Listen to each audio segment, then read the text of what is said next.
They whispered that she was lucky. They said Evelyn had won the lottery by marrying Nathaniel Thorpe, the city's most eligible billionaire bachelor. But they didn't see the cold dinners, the locked doors, or the way his eyes looked right through her, as if she were a ghost in her own home. For 3 years, she was the silent ornament, the charity case wife. But tonight, the annual Diamond Gala wasn't just another party. Tonight, Nathaniel was about to introduce his real partner to the world, expecting Evelyn to fade away. He didn't know that Evelyn wasn't there to cry. She was there to claim the throne he didn't even know she owned. The silence in the Thorpe estate was not peaceful. It was heavy, suffocating, and expensive. Every surface in the sprawling penthouse was made of marble, glass, or polished chrome, reflecting the coldness of the man who owned it. Evelyn Thorpe sat at the end of a dining table, long enough to seat 20 people. Her dinner, a meticulously plated salmon fillet prepared by the private chef, had gone cold an hour ago. She wasn't waiting for the food to warm up. She was waiting for the sound of the elevator. Ding. The soft chime echoed through the foyer. Evelyn straightened her posture, smoothing the fabric of her modest grey dress. She practiced the smile she had perfected over 3 years of marriage, a smile that was warm, inviting, and completely invisible to her husband. Nathaniel Thorpe walked in, flanked by his assistant, a young man named Greg who always looked at Evelyn with a mixture of pity and disdain. Nathaniel was on his phone, his sharp jawline set in a tense line, his tailored navy suit absorbing the dim light of the room.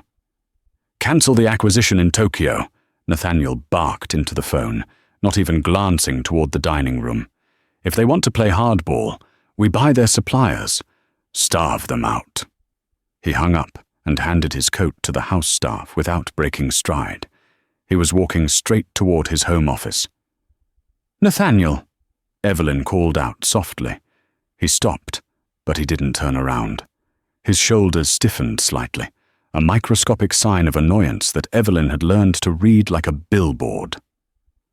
"I'm busy, Evelyn," he said, his voice a low baritone that used to make her heart race, but now only made it sink.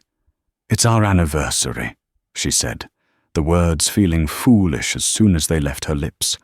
"I thought, the chef made your favorite." Nathaniel finally turned. He was undeniably handsome, with piercing blue eyes and the kind of rugged elegance that graced the covers of Forbes and GQ. But those eyes were currently devoid of any warmth. He looked at her the way one looks at a piece of furniture that is slightly out of place. "I don't have time for sentimentalities," he said, checking his watch, a Patek Philippe that cost more than the house she grew up in. "And neither should you. I have the Diamond Gala coming up this weekend. The press will be there, investors, the board." "I know," Evelyn said, stepping forward. "I have my dress ready. I was thinking blue this year. To match your—" "You're not walking the carpet with me," Nathaniel cut her off. The brutality of the sentence hung in the air. Evelyn blinked. "What?" "Greg has arranged for you to enter through the side entrance," Nathaniel said, turning back to his office. "Vanessa will be handling the press with me. She's the new VP of Public Relations. It makes more sense for the brand. We need to project power, Evelyn. Competence." The implication was clear. You project neither. "Vanessa?" Evelyn asked, her voice trembling.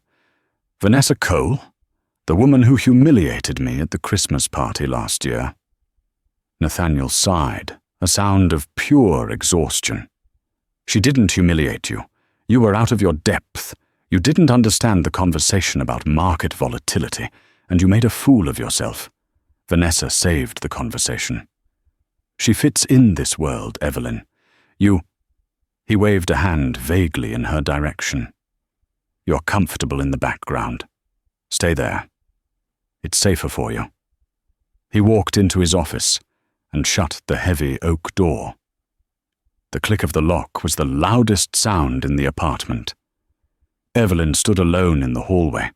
The staff averted their eyes, pretending not to hear the master of the house dismiss his wife like a servant. For 3 years, this had been her life.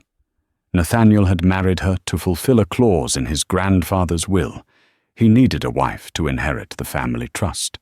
He had chosen her, a quiet librarian from a small town, because he thought she was simple, manageable, someone who would be grateful for the money and never ask questions.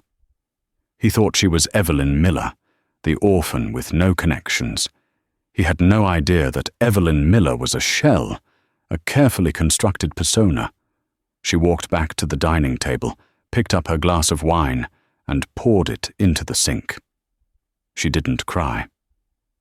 The tears had dried up somewhere around the 2nd year of their marriage. Her phone buzzed in her pocket. It was a secure line, a number only 3 people in the world had. She answered it. "This is Evelyn." "Mum." A deep, gravelly voice spoke on the other end. It was Arthur Sterling, the family attorney for the chaotic and immensely powerful lineage she had left behind. "The board is getting restless. The acquisition of Thorpe Enterprises is ready to move forward, but we need the final signature from the chairman. From you." Evelyn looked at the closed door of her husband's office. "Not yet, Arthur." "With all due respect," Arthur said, "he treats you like a nuisance. Why do you persist with this charade? You could buy his entire company with your quarterly dividends." "Because he needs to learn," Evelyn said, her voice shifting. The timid wife was gone. In her place was a woman who commanded rooms far colder than this one. "He thinks power is about suits and press releases. I need to show him what real power looks like." "The Diamond Gala is in 2 days," Arthur noted. "We've heard rumors he plans to announce Vanessa Cole as more than just a VP." Evelyn's eyes narrowed. "Does he now?" "Yes. It seems he plans to file for divorce on Monday. He wants to make a splash with Vanessa first." Evelyn looked at her reflection in the darkened window. She didn't see the sad, grey mouse Nathaniel saw. She saw a predator waiting for the right moment to strike. "Let him try," Evelyn whispered. "Arthur, get the jet ready, and call the stylist in Milan, the one who refuses to work with Nathaniel." "Which one?" "The one who hates him." Evelyn smiled coldly. "I'm done wearing grey." The morning of the Diamond Gala arrived with a frantic energy that vibrated through the city. This wasn't just a party. It was the apex of the social season in New York. Every billionaire, tech mogul, and celebrity would be at the Pierre Hotel. In the Thorpe penthouse, the atmosphere was toxic. Designers and stylists were running in and out, carrying racks of gowns and suits, all for Nathaniel, and, apparently, for Vanessa, who had arrived at 8 a.m. as if she lived there. Vanessa Cole was stunning, in a sharp, aggressive way. She had raven black hair, red lips, and a smile that looked like a bear trap. She sat on the sofa in the living room, barking orders at the staff. Evelyn's staff. "No, not that champagne," Vanessa snapped at the butler. "Nathaniel only drinks the 96 vintage before an event. Take that swill away." Evelyn walked down the stairs, wearing a simple robe. She had slept in the guest room. "Good morning," Evelyn said, her voice steady. Vanessa looked up, scanning Evelyn from head to toe with a sneer. "Oh, you're still here. I thought you'd be at the side entrance by now." "The party doesn't start for 12 hours, Vanessa," Evelyn replied, walking to the kitchen to get coffee. Nathaniel walked in, buttoning his shirt. He looked stressed. He barely acknowledged Evelyn. "Vanessa, are the talking points ready?" he asked. "Yes, darling," Vanessa purred, standing up and smoothing his lapel. "We're going to focus on the future, the new tech merger, and of course, The strategic realignment of your personal life. Evelyn froze, the coffee mug halfway to her lips. Strategic realignment. Nathaniel finally looked at her. He looked guilty, but only for a split second before his ego took over. Evelyn, we need to talk. Now? She asked. With her here? I have nothing to hide from Vanessa, Nathaniel said. Look, this marriage, it served a purpose. We both know that. But I'm evolving. Thorpe Enterprises is evolving. I need a partner who can stand beside me, not someone I have to carry. You think you carry me? Evelyn asked quietly. Financially? Socially? Intellectually? Yes, Nathaniel said, his voice hard. I've been generous. The prenup gives you a nice settlement. Enough to buy a house in wherever you're from. Idaho? Ohio? I'm from Connecticut, Evelyn said dryly. Right. Well, on Monday, the lawyers will send the papers. Tonight is about business. That's why you need to use the service entrance. I can't have the press asking about us when I'm trying to launch a new era with Vanessa. Vanessa smirked, walking over to Evelyn. She leaned in close, whispering so only Evelyn could hear. Don't worry, sweetie. I'll take good care of him. Better than you ever could. You were a placeholder, a warm body. Now the real queen is here. Vanessa pulled back and laughed, a high, tinkling sound that made Evelyn's blood boil. Greg, Nathaniel called out to his assistant. Give Evelyn her pass. Greg shuffled forward, looking at the floor. He handed Evelyn a laminated badge on a lanyard. It didn't say VIP. It didn't even say guest. It said Staff Kadzas Support. Evelyn stared at the badge. It was the ultimate insult. He wasn't just hiding her. He was demoting her to the help. You want me to wear this? Evelyn asked, holding up the lanyard. It gets you access to the back rooms. Nathaniel shrugged, checking his reflection in the mirror. You can watch the speeches from the balcony. Just stay out of the photos. Please. Evelyn gripped the plastic badge until her knuckles turned white.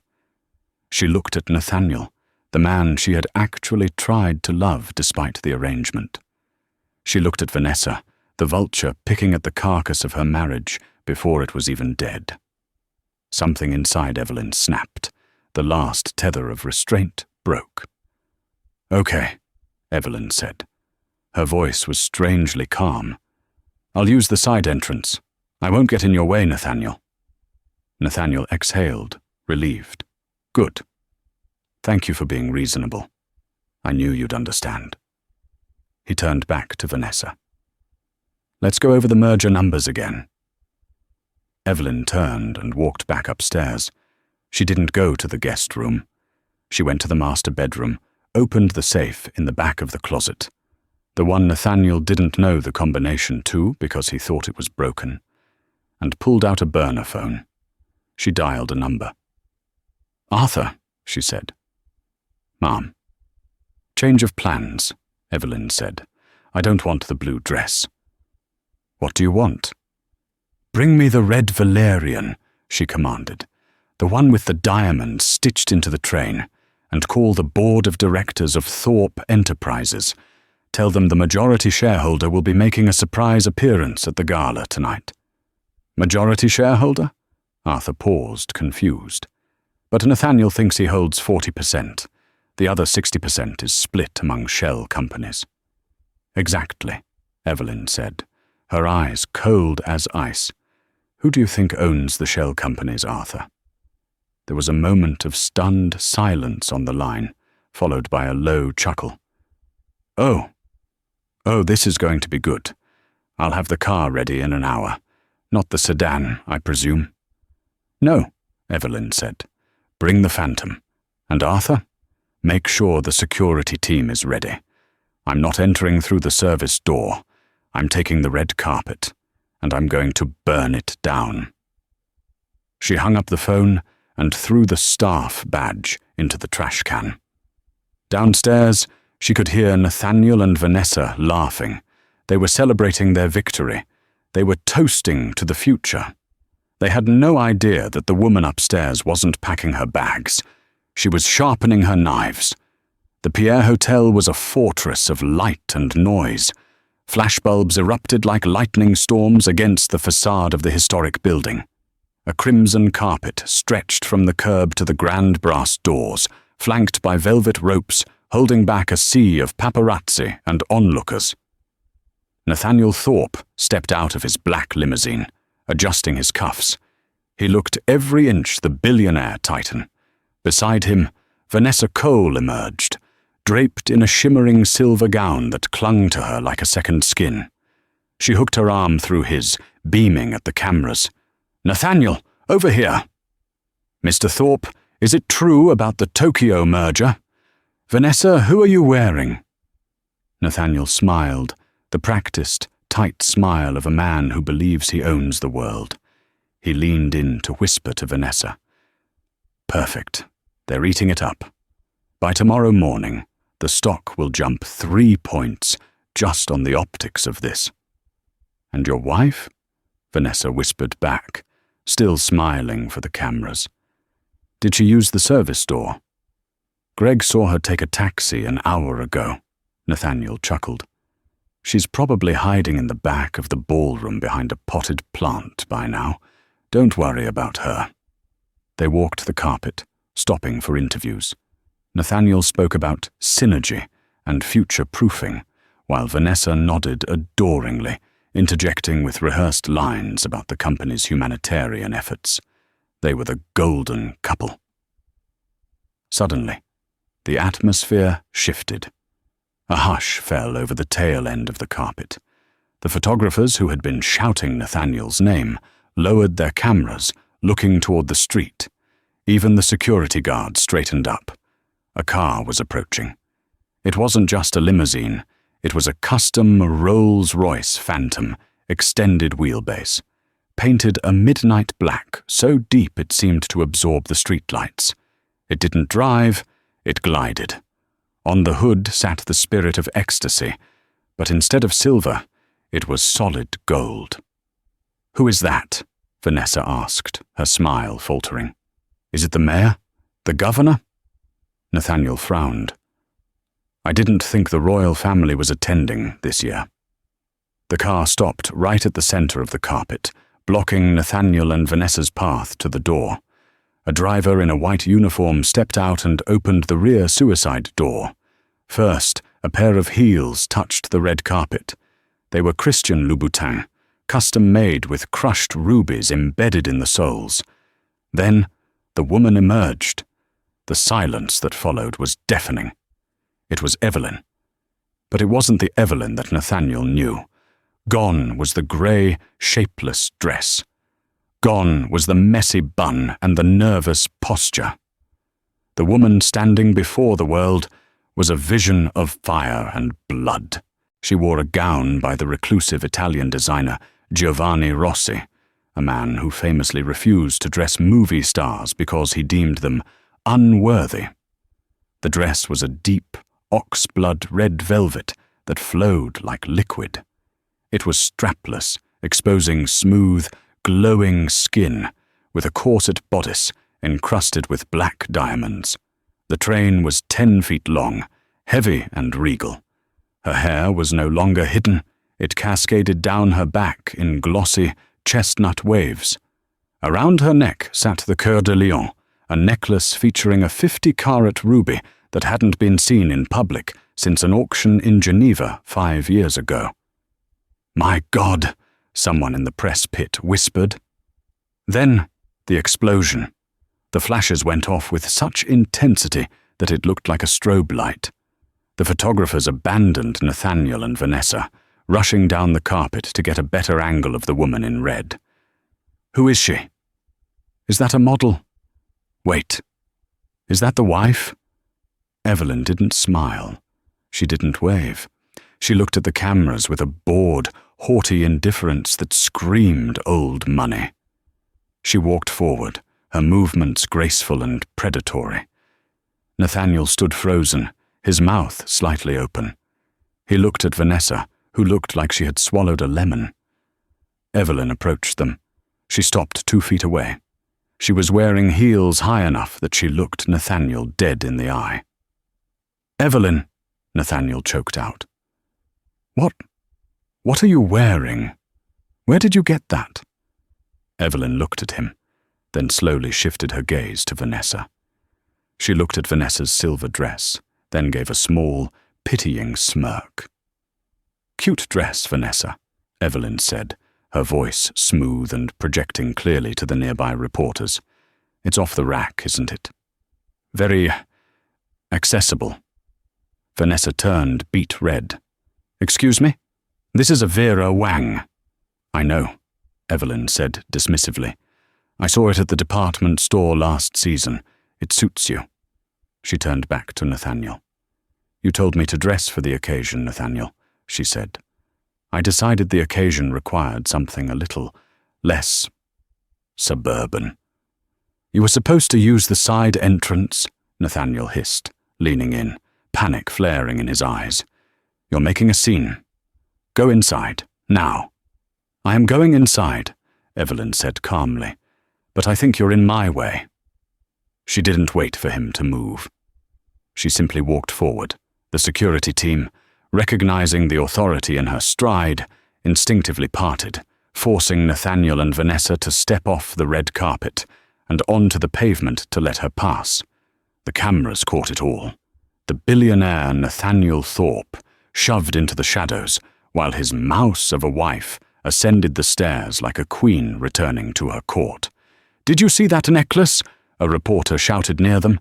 "That's the Sinclair ruby. It's worth $20 million. Nathaniel whipped his head around. "What did he say?" "He said she's wearing $20 million around her neck," Vanessa whispered, her voice trembling with rage.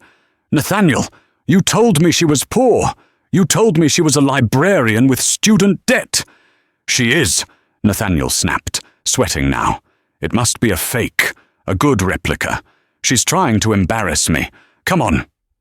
He grabbed Vanessa's hand and dragged her up the stairs. But the damage was done. The press wasn't looking at him anymore. They were uploading photos of the lady in red, and the captions weren't asking about his merger. They were asking, "Who is she, really?" The grand ballroom of the Pierre was a cavern of gold leaf and crystal chandeliers. Waiters in white tuxedos moved through the crowd of New York's elite with trays of caviar and champagne. When Evelyn entered, the room didn't go silent, but a ripple moved through it. Heads turned. Conversations paused. The sheer audacity of her dress commanded attention. But it was the necklace that made the older money in the room stop breathing. She didn't go to the bar. She didn't go to the wall. She walked straight toward the center of the room. Nathaniel and Vanessa entered a moment later, looking flushed and irritated. Nathaniel scanned the room, desperate to regain control of the narrative. He spotted Harrison Wells, the CEO of Wells Banking and one of his biggest competitors. "Harrison!" Nathaniel boomed, putting on his best fake smile. "Good to see you. Have you met Vanessa?" Harrison Wells, a man in his 60s with silver hair and a sharp demeanor, barely glanced at Vanessa. His eyes were fixed on something behind Nathaniel. "Not now, Thorpe," Harrison said distractedly. "I think I see. Is that Evelyn?" "Yes, unfortunately." Nathaniel gritted his teeth. "My wife decided to play dress-up. I apologize if she's bothering anyone. I'll have security escort her out if she becomes a nuisance." Harrison looked at Nathaniel as if he were an idiot. "Escort her out? Nathaniel, are you blind? Do you know who she's talking to?" Nathaniel turned around. Evelyn was standing near the orchestra. She was surrounded by 3 men. One was the Japanese ambassador. The second was Alexander Winslow, the owner of the largest real estate conglomerate in Europe. The third was Arthur Caldwell, the most feared corporate litigator in the country, and the man who represented the elusive Sinclair family trust. Nathaniel's blood ran cold. He had been trying to get a meeting with Alexander Winslow for 2 years. His emails were never returned. His calls were always blocked by secretaries. And there was his wife, the woman who supposedly spent her days knitting and reading romance novels, laughing softly as Alexander Winslow kissed her hand. "This is ridiculous," Vanessa hissed. She probably crashed their conversation. "She's embarrassing you, Nathaniel. Go get her." Nathaniel straightened his jacket. "You're right. She's out of her depth. She's probably begging them for a selfie." Nathaniel marched across the room, fueled by indignation. He pushed past a waiter, nearly knocking a tray over. As he approached the circle, he prepared his opening line, something dismissive to put Evelyn back in her place. "Gentlemen," Nathaniel said loudly, inserting himself into the group, "I see my wife has cornered you. I apologize. Evelyn, darling, why don't you go find the buffet? I need to speak business with Mr. Winslow." The silence that followed was excruciating. Alexander Winslow didn't look at Nathaniel. He kept his eyes on Evelyn. "Is this the husband you mentioned, madam?" "Madam?" Nathaniel blinked. "Yes, Alexander," Evelyn sighed, taking a sip of champagne. "This is Nathaniel. He gets a bit territorial when he's stressed." "Evelyn," Nathaniel warned, his voice dropping to a growl. "Stop acting like you know these men. Mr. Winslow, I'm Nathaniel Thorpe. I've sent you several proposals regarding the Docklands project in London." Winslow finally looked at Nathaniel. His expression was one of mild amusement, like looking at a child trying to do a magic trick. "I saw them, Mr. Thorpe," Winslow said in a clipped British accent. "I threw them in the bin. We don't partner with companies that have unstable leadership." "Unstable?" Nathaniel bristled. "Thorpe Enterprises is the market leader." "And yet," Arthur Caldwell spoke up, his gravelly voice cutting through the noise, "you seem unaware of who holds the keys to your own kingdom." Nathaniel looked at the lawyer. "Who are you?" "Arthur Caldwell," the lawyer said. "I represent the Sinclair Trust." Nathaniel frowned. Everyone knew the name Sinclair. It was old money, railroad money, steel money, a family so wealthy and private that no one had seen the heir in a decade. "What does the Sinclair Trust have to do with me?" Nathaniel asked. "Evelyn," Arthur said, turning to her.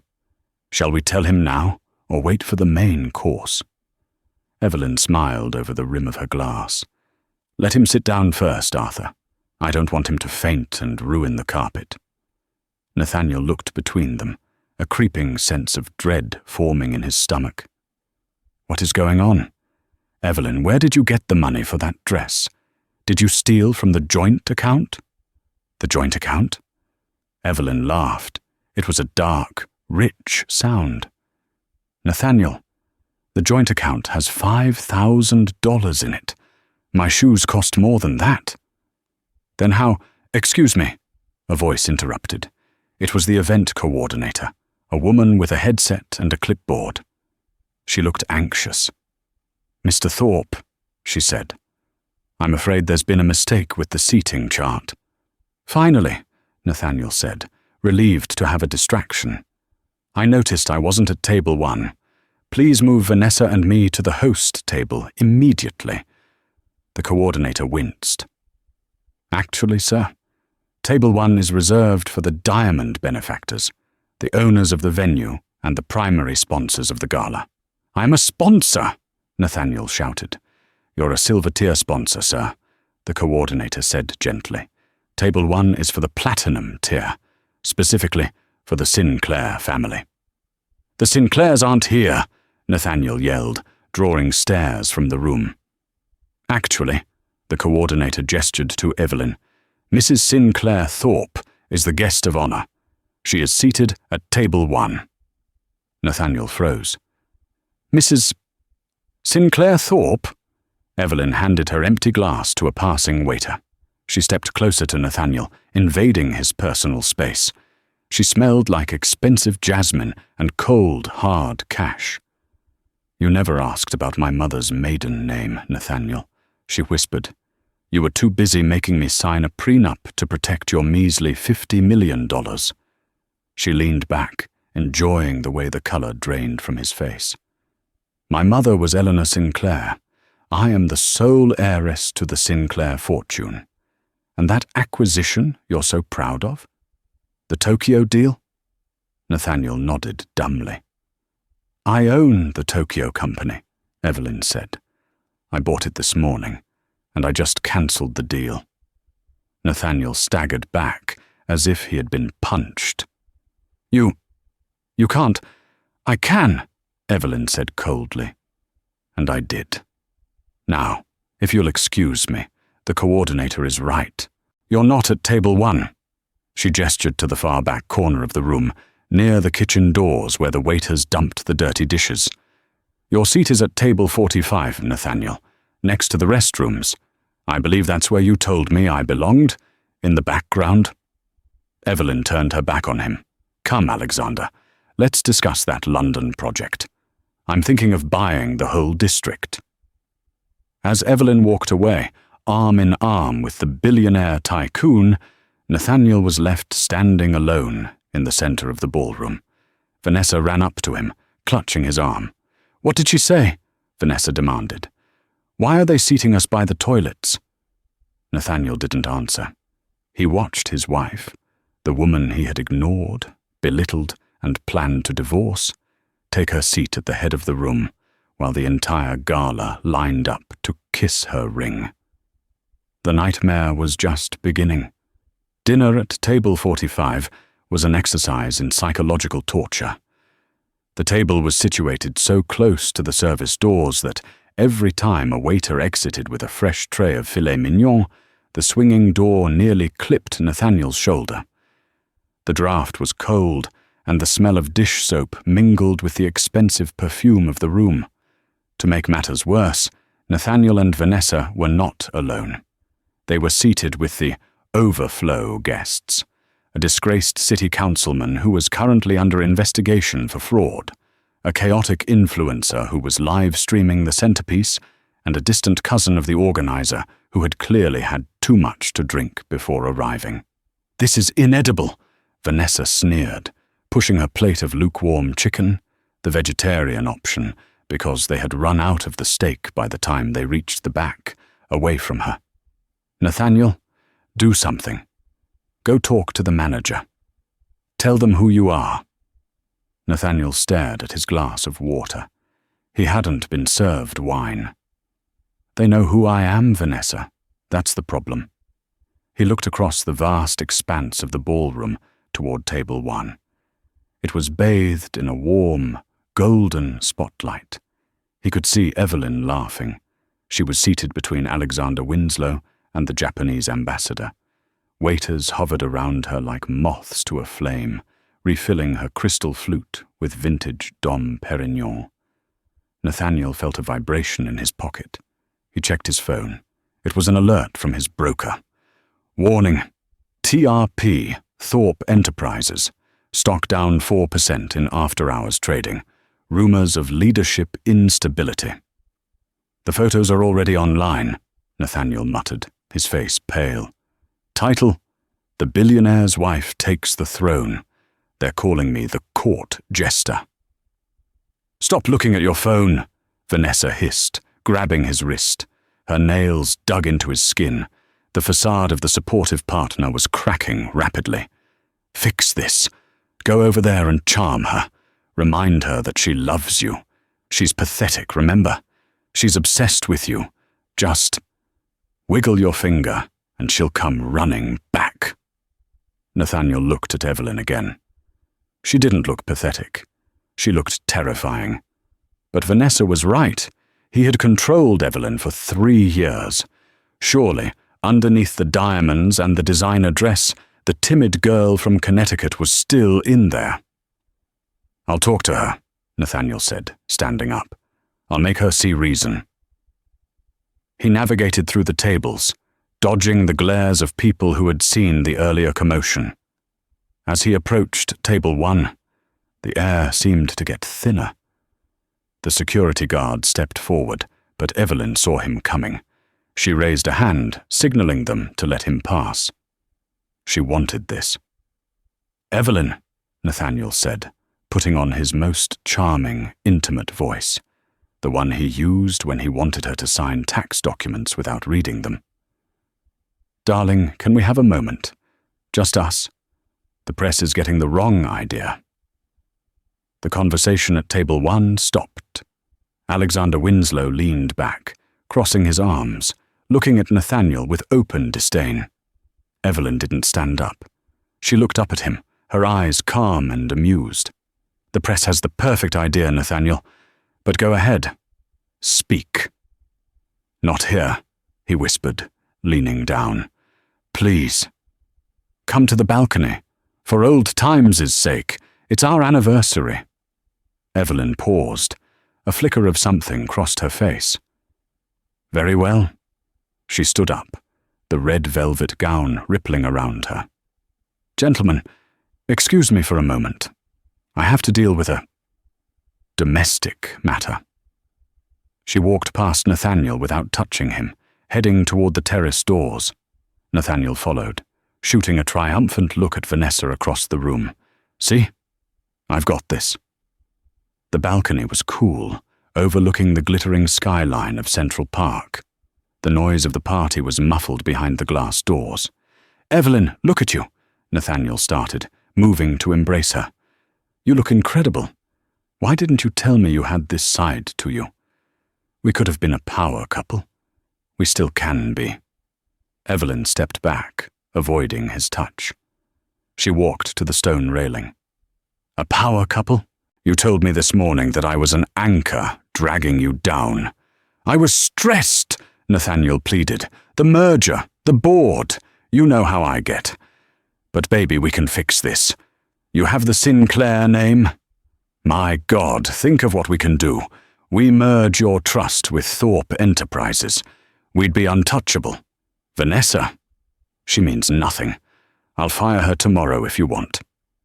Evelyn turned to face him. Her expression was unreadable. "You'd fire her? Just like that?"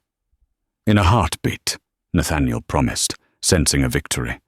"She was just a consultant, a distraction. You're my wife." Evelyn smiled, but it didn't reach her eyes. "You really are a snake, Nathaniel. It's fascinating to watch. You'd sell anyone to save your own skin." "I'm doing this for us," he insisted. "No," Evelyn said softly. "You're doing this because you're broke." Nathaniel froze. "What?" "I know about the liquidity crisis, Nathaniel," Evelyn said, her voice dropping to a dangerous whisper. "I know you leveraged the company assets to pay for your personal debts. I know about the offshore accounts in the Caymans that are currently empty because you made bad bets on cryptocurrency. You're not a billionaire. You're barely a millionaire. You're drowning." Nathaniel's face went grey. How did you access those files?" "I didn't need to hack you," Evelyn shrugged. "I bought the bank that holds your loans. I own your debt, Nathaniel, every cent of it." She took a step closer, her heels clicking on the stone. "And do you know what the penalty is for defaulting on those loans? Immediate seizure of collateral." "Collateral?" Nathaniel stammered. "Your penthouse," Evelyn listed, counting on her fingers. "Your cars, the Hamptons estate, and of course, your majority voting shares in Thorpe Enterprises." She leaned in, her face inches from his. "I didn't just come here to wear a pretty dress, Nathaniel. I came here to foreclose on your life." Before Nathaniel could respond, the glass doors opened. The event coordinator stuck her head out. "Mrs. Sinclair Thorpe, it's time for the speeches."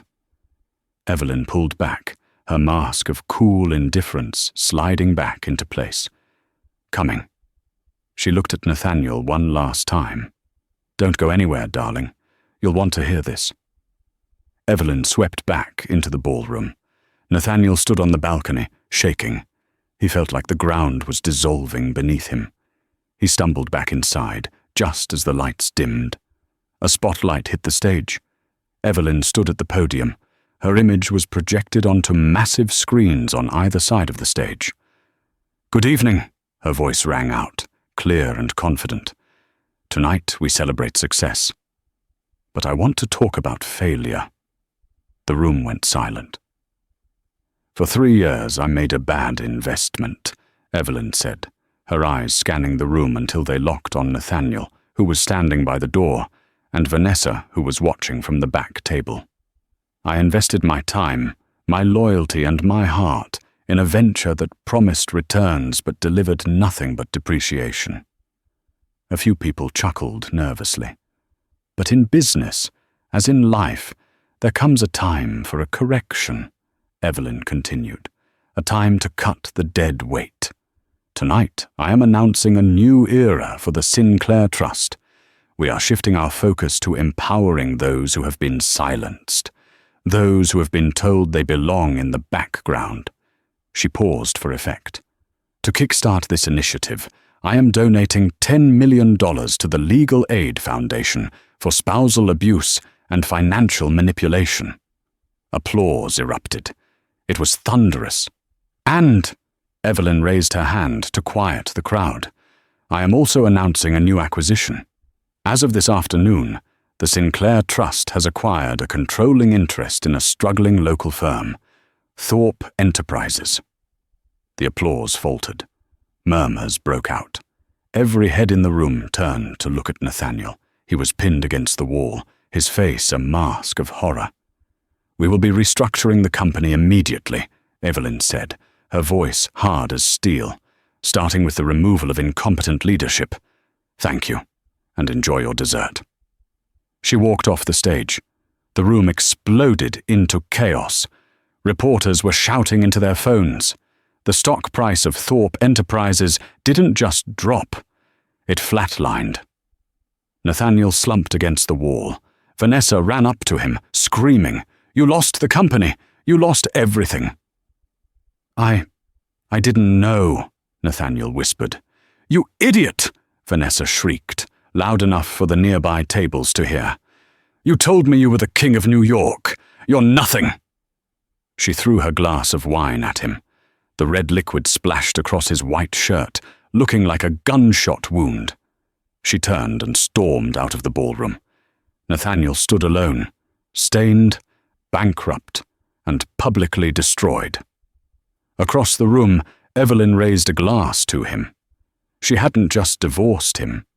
She had erased him.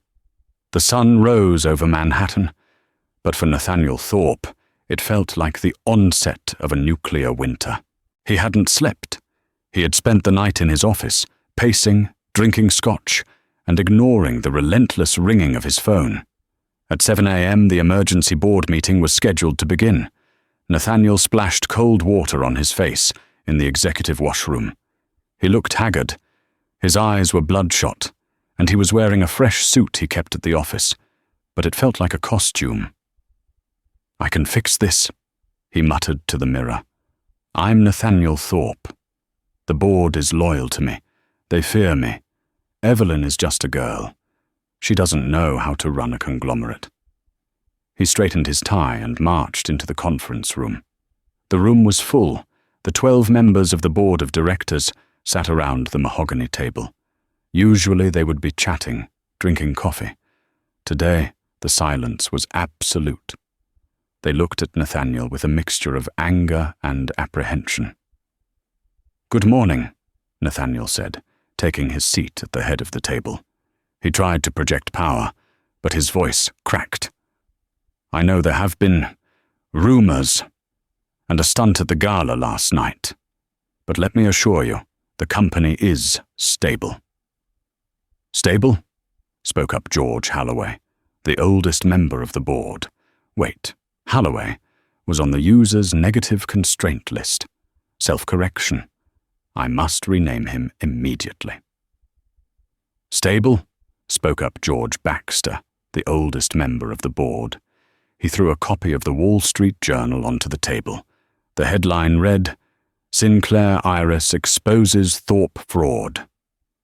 "The stock is down 40% in pre-market trading, Nathaniel," Baxter said. The banks have frozen our credit lines. Vendors are cancelling contracts. We are bleeding out. It's a temporary dip. Nathaniel slammed his hand on the table. Evelyn doesn't own the company. She's bluffing. She claims she bought the debt, but that takes weeks to process. We have time to file an injunction. We can sue her for corporate sabotage. There will be no lawsuit. A voice came from the door. The double doors swung open. Evelyn walked in. She wasn't wearing a ball gown today. She was wearing a white power suit, tailored to perfection, sharp enough to cut glass. Her hair was pulled back in a sleek ponytail. Behind her walked Arthur Caldwell and a team of 4 lawyers carrying thick briefcases. "You can't be in here." Nathaniel stood up, pointing a shaking finger. "This is a closed meeting. Security." "Security works for me now, Nathaniel," Evelyn said calmly. She walked to the head of the table. "Get out of my chair," she said. "This is my company," Nathaniel roared. Arthur Caldwell stepped forward and placed a document on the table. "Actually, Mr. Thorpe, according to the bylaws of Thorpe Enterprises, Section 4, Paragraph B, in the event of a default on primary loans exceeding 50% of the company's valuation, the creditor assumes immediate executive control." Arthur pointed to Evelyn. "Meet the creditor." The board members looked at the document, then at Evelyn. One by one they nodded. They were sharks, and they knew when there was a new apex predator in the water. "Mr. Baxter," Evelyn said, nodding to the board member, "I appreciate you convening this meeting on such short notice." "Of course, Miss Sinclair," Baxter said, his tone respectful. "We are ready to hear your proposal." Nathaniel looked around, wild-eyed. "You're listening to her? She's a librarian. She knows nothing about tech. I know enough to know that you've been funneling R&D budget into Vanessa Cole's consulting firm for 18 months, Evelyn said, tossing a folder onto the table. Photographs spilled out, copies of checks, $3 million for public relations strategy that resulted in nothing. The board gasped. Embezzlement. That was the nail in the coffin. That's a lie, Nathaniel stammered. "Is it?" Evelyn asked. "Greg?" Nathaniel's assistant, Greg, stepped into the room from the hallway. He looked nervous, but determined. "Greg?" Nathaniel asked. "What are you doing?" "I gave her the ledgers, Nathaniel," Greg said quietly. "I'm sorry, but you treat me like a garbage. And she offered to pay off my student loans." "You traitor!" Nathaniel lunged toward Greg, but 2 security guards, men Nathaniel had hired, stepped in front of him, blocking his path. "Sit down, Nathaniel," Evelyn commanded. Nathaniel collapsed into the nearest empty chair, deflated. "Now," Evelyn said, taking the seat at the head of the table. She looked comfortable there. "Here is the new order of business. First, Vanessa Cole." Vanessa, who had been hiding in the back corner of the room, tried to shrink into the wall. "Vanessa," Evelyn said without looking at her, "your contract is terminated immediately. You are also being sued for restitution of the $3 million. I suggest you find a lawyer, a cheap one, because you won't be able to afford a good one." Vanessa burst into tears. "Nathaniel told me it was legal. I didn't know." "Get her out," Evelyn gestured to security. Vanessa was dragged out, wailing. "Second," Evelyn continued, turning her gaze to Nathaniel, "we need to discuss the CEO position." "You can't fire me," Nathaniel whispered. "I'm the face of the brand." "The brand is toxic," Evelyn said. "But you're right. I can't just fire you. It would spook the investors even more. We need a transition." She slid a single piece of paper toward him. "This is your resignation," she said, citing personal health reasons and a desire to spend more time with family. Nathaniel stared at the paper. "And if I don't sign?" "Then I release the full audit to the SEC," Evelyn said. You'll go to prison for fraud, Nathaniel. Minimum 10 years. The room was silent. The only sound was the hum of the air conditioning. Nathaniel looked at the pen. He looked at the board members who refused to meet his eyes. He looked at Evelyn, the woman he had ignored for 3 years. He realized now that the silence in his house hadn't been submission. It had been preparation. He picked up the pen. His hand shook violently as he scrawled his signature. "Good," Evelyn said, snatching the paper away before the ink was dry. "Now, get out of my building." "Evelyn," Nathaniel pleaded, his voice breaking. "Please, I have nowhere to go. You took the house. You took the accounts. Where am I supposed to live?" Evelyn looked at him. For a second, he thought he saw mercy. "I hear the market for one-bedroom apartments in Ohio is quite reasonable," she said. "You always said simple people belong in simple places. I think it's time you experienced that simplicity." She turned her attention back to the board. "Now, regarding the Q4 projections," Nathaniel stood up slowly. He was a ghost. He walked to the door, stripped of his title, his money, and his dignity. As he reached the threshold, he looked back. Evelyn was already deep in conversation with Baxter, commanding the room with an ease he had never possessed. She didn't look up as he left. 6 months had passed since the boardroom coup, and New York City looked different, at least through the eyes of Nathaniel Thorpe. The winter snow had turned to grey slush, much like his life. He wasn't living in Ohio. His pride wouldn't let him leave the city where he had once been a king. Instead, he lived in a cramped studio apartment in Queens, the kind with thin walls where he could hear his neighbor's television blaring at all hours. He worked at a high-end car rental agency near JFK Airport. It was a cruel irony. He spent his days handing keys to Ferraris and Bentleys to men who looked exactly like he used to, men in tailored suits who didn't even look him in the eye when they snatched the fob. "Make sure it's clean," a young tech CEO snapped at him one Tuesday morning, tossing a platinum credit card onto the counter. "I have a date tonight." "Yes, sir," Nathaniel mumbled, swiping the card. He recognized the name on the card. It was a man who used to beg Nathaniel for meetings. Now the man didn't even recognize him. Nathaniel had lost 20 pounds, his hair was thinning from stress, and the arrogance had been scrubbed from his face, leaving only exhaustion. On his lunch break, Nathaniel sat on a plastic crate in the back alley, eating a cold sandwich. He pulled out his cracked smartphone, an older model he bought used, and scrolled through the news. Every headline was about her. Sinclair Thorpe Tech launches Global Clean Water Initiative. Evelyn Sinclair, the woman who saved a sinking ship. There was a photo of her from last night's charity ball. She looked radiant, laughing at something Alexander Winslow was whispering in her ear. Rumors were swirling that they were engaged. Unlike Nathaniel, Winslow looked at her with adoration, not annoyance. Nathaniel zoomed in on the photo.